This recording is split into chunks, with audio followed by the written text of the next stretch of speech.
એના પછીનો next question છે ક્વેશ્ચન 3.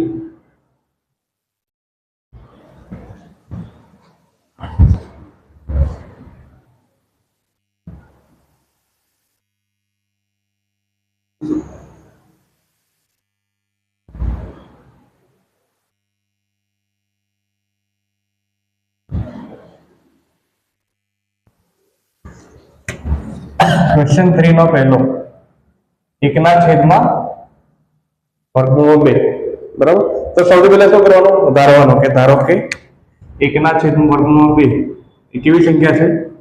સમય સંખ્યા છે. પછી 1/2 વર્ગમૂળ 2 બરાબર a/b. હવે આનું રેસિપ્રોકલ કરી દઈએ, એટલે કે શું કરી દઈએ? b ને અંશમાં લઈ જઈએ, a ને છેદમાં લઈ જઈએ, તો √2 પર ઉપર આવી જાય. બરાબર. √2/1 થઈ જાય, તો b ના છેદમાં પણ a થઈ જાય. લખવો કે ના લખવો કોઈ ફરક પડે નહીં. √2 બરાબર b ના છેદમાં a. હવે √2 b કેવી સંખ્યા છે? પૂર્ણાંક સંખ્યા છે. a પણ કેવી સંખ્યા છે? પૂર્ણાંક સંખ્યા છે.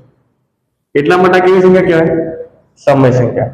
તેથી 1/2 એ સમય સંખ્યા છે.